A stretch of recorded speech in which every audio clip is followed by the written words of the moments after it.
সাগর মানেই রহস্যে মোড়া, সেটা যদি হয় আবার আটলান্টিক মহাসাগর, যেখানে ডুবে গিয়েছিল টাইটানিক, যাতে রয়েছে বারমুডা ট্রায়াঙ্গেলের মতো একটি জায়গা।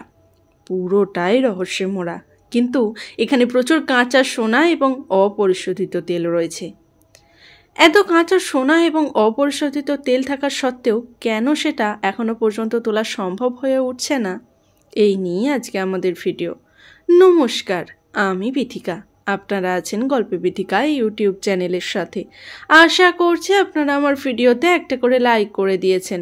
আজকে আমি আমার ভিডিওতে রহস্যে মোড়া আটলান্টিক মহাসাগর সম্পর্কে বিশেষ কিছু তথ্য আপনাদের সামনে তুলে ধরার চেষ্টা করব। বিজ্ঞানের উন্নতি হলেও আটলান্টিকের মধ্যে থাকা ভয়াবহতা আজ পর্যন্ত উদ্ধার হয়নি বিজ্ঞানীদের কাছে। আটলান্টিক মহাসাগর আয়তনে পৃথিবীর দ্বিতীয় বৃহত্তম মহাসাগর। এই মহাসাগরে মানুষ ইচ্ছে করলেই যাত্রা করতে পারেন না, কারণ সেখানে রয়েছে প্রাকৃতিক দিক থেকে ভীষণ রকমের কয়েকটি বাধা। মানুষের জীবনের পক্ষে অন্তরায় হয়ে দাঁড়ায় এই আটলান্টিক মহাসাগর। মূল্যবান বিভিন্ন ধাতু, প্রাকৃতিক গ্যাস, অপরিশোধিত তেল কিংবা পেট্রোলিয়ামের মতো মূল্যবান খনিজের বিপুল ভাণ্ডার থাকলেও যে কেউ চাইলেই আটলান্টিকের বুকে পাড়ি দিতে পারেন না। প্রযুক্তির উন্নয়নের সাথে সাথে মানুষের হাতে অত্যাধুনিক সব প্রযুক্তি চলে আসলেও এই মহাসাগর রহস্যময় বৈচিত্র্যটা বিজ্ঞানী ও গবেষকদের কাছে এখনও বিস্ময়ের। সাধারণ জলযান নিয়ে এখানে কেউ যাওয়ার সাহস করে না। এই সমুদ্রে পাড়ি দিতে গেলে রীতিমতো দক্ষতার সঙ্গে আধুনিক প্রযুক্তিযুক্ত এবং বিশেষ করে প্রাকৃতিক ঝড়ঝাপটার সঙ্গে লড়াই করার মতো মানসিক দক্ষতাও দরকার। এক কথায় সুদক্ষ নাবিক ও সাহসী মানুষ ছাড়া আটলান্টিক পাড়ি দেওয়া রীতিমতো চ্যালেঞ্জের। বর্তমানেও আটলান্টিকে এমন অনেক রহস্যময় ও ভয়ঙ্কর স্থান আছে যেখান থেকে কেউ বেঁচে ফিরতে পারেননি। তাই যুগ যুগ ধরে সবার কাছে বিস্ময়ের খোরাক হয়ে দাঁড়িয়ে আছে এই আটলান্টিক মহাসাগর। এই মহাসাগরের গভীরে এমন স্থান আছে আজ পর্যন্ত প্রযুক্তির শিখরে থেকেও বিজ্ঞানীরা সেখানে পৌঁছতে পারেননি। তবে সবচেয়ে আশ্চর্যজনক বিষয় হলো, অন্যান্য মহাসাগরে জলের রং নীল দেখালেও আটলান্টিক মহাসাগরের জল অনেকটা সবুজ রঙের। এর জন্য অবশ্য জলের নিচে থাকা বিভিন্ন ধরনের অজানা শৈবালকে দায়ী করেছেন অনেকেই। রহস্যময় আটলান্টিকে সাধারণত মানুষের পা না পড়ায় একটি কারণ হলো বারমুডা ট্রায়াঙ্গেল। বহু জাহাজ, বিমান এই স্থানে গিয়ে হারিয়ে গেছে। বিজ্ঞানীরা যার কুল কিনারা করতে পারেননি আজ অবধি। ধারণা করা হয় বারমুডা ট্রায়াঙ্গেলে এমন কিছু অপ্রাকৃতিক বিষয় আছে যার ফলে এখানে পৌঁছানো মাত্রই জাহাজ বা বিমান হারিয়ে যায়।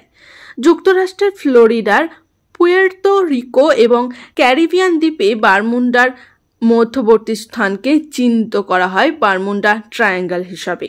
তবে আটলান্টিকের মধ্যে দিয়ে বাণিজ্য যাত্রার সবথেকে বড় সমস্যা হচ্ছে জলদস্যুদের উপস্থিতি।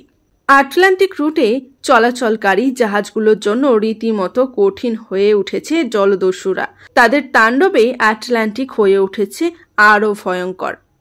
কুখ্যাত এই জলদস্যুদের সঙ্গে রীতিমতো লড়াই করে অনেক জাহাজকে ফিরে আসতে হয়েছে স্বাভাবিক জীবনে। আধুনিক অস্ত্রে সজ্জিত এই জলদস্যুরা অনেক জাহাজেই অন্তিম যাত্রা সম্পন্ন করেছে আটলান্টিকের বুকে। বিস্তর গবেষণার পরে বিজ্ঞানীরা এই সিদ্ধান্তে উপনীত হয়েছেন, আটলান্টিক মহাসাগরের তলদেশে মাইলের পর মাইল জুড়ে স্বর্ণের খনিও রয়েছে।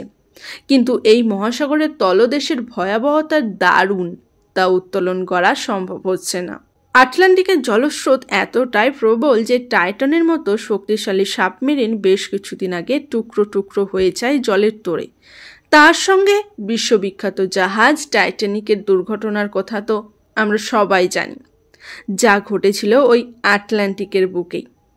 বিজ্ঞান হয়তো আজকের দিনে অনেকটা এগিয়েছে, হয়তো ভবিষ্যতে আরও অনেকটা পথ এগিয়ে যাবে। তবে আটলান্টিক মহাসাগরের এই ভয়াবহতা আজ পর্যন্ত উদ্ধার করা সম্ভব হয়নি বিজ্ঞানীদের পক্ষে। প্রতিবেশী গ্রহে বসতি স্থাপন করার মতো চিন্তা ভাবনাও বিজ্ঞানীরা করেছেন অনেক আগেই, কিন্তু আটলান্টিক মহাসাগরের মধ্যে যে ভয়াবহতা বা জানা অজানা এক বিশাল পরিব্যাপ্তি রয়েছে তা আজ পর্যন্ত মানুষের কাছে অজানা হয়েই রয়ে গেছে। আটলান্টিকের এই রহস্যময় দিক সম্পর্কে জেনে আপনার কেমন লাগলো তা আমাকে কমেন্ট করে জানাতে কিন্তু একদম ভুলবেন না।